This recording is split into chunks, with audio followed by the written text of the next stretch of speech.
Hello and welcome. I'm Jaynes, one of the hosts of AstroWorld TV, with a video about back focus.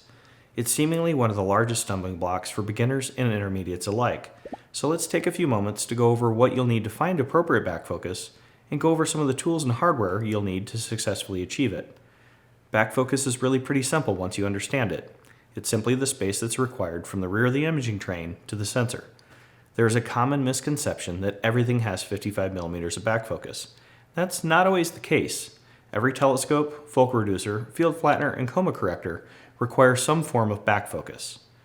I only have personally dealt with refractor telescopes, so that's mainly what I'll be referencing. But there are also reflectors, as well as catadioptric scopes, that require considerably longer and shorter back focus measurements. You'll need to base your measurements on your specific setup, but the principles are pretty much the same. These measurements should be clearly displayed in the manufacturer's documentation or listed on their website.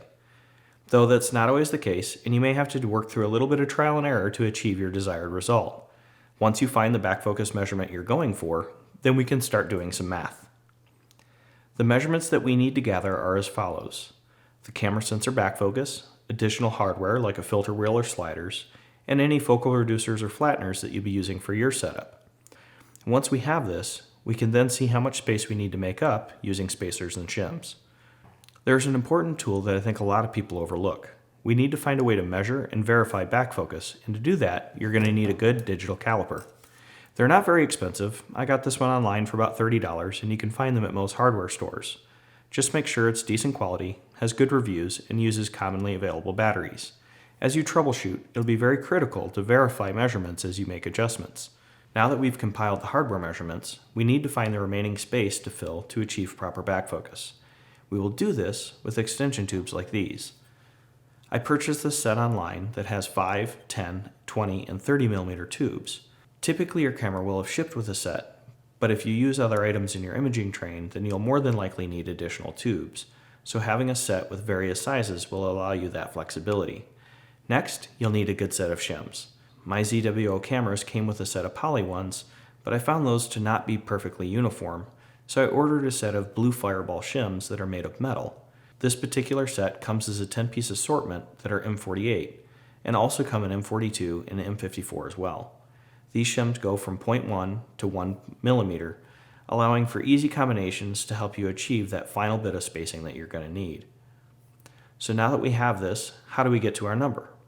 Well, since I already have this scope on loan from Explore Scientific and it's already set up, we're going to use this for our demonstration.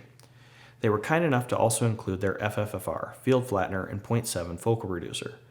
The FFFR comes with an adapter plate that directly mounts to the dedicated Astro camera using M42 threads.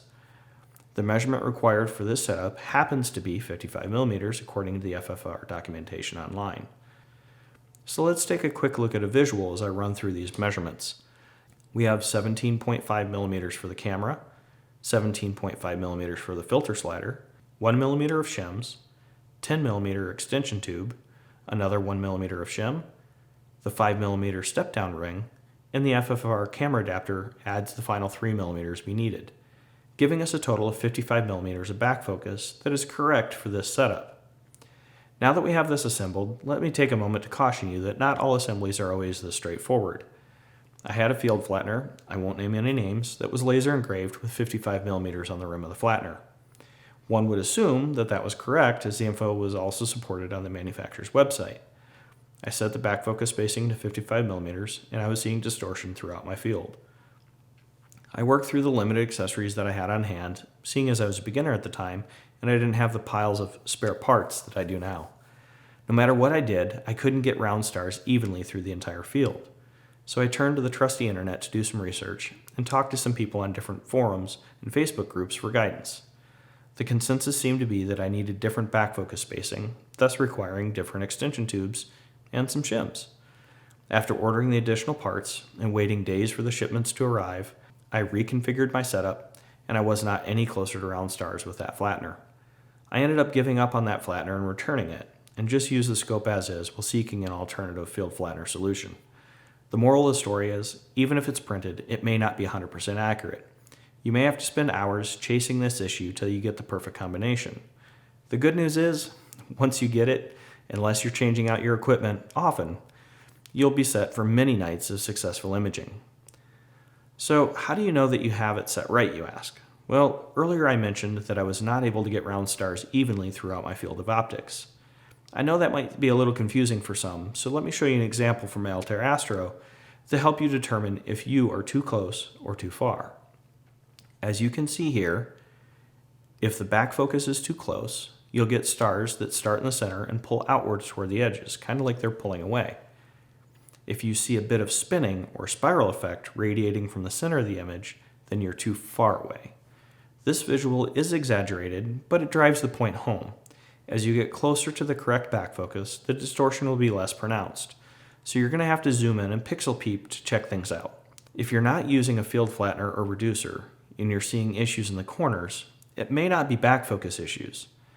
That will likely be coma or distortion in the optics, and this is inherent in most all optics, no matter what type of scope you have. This is fixed by using the flattener, reducer, or coma corrector. I really hope that this helps you understand back focus a little bit better and that you can enjoy the night sky.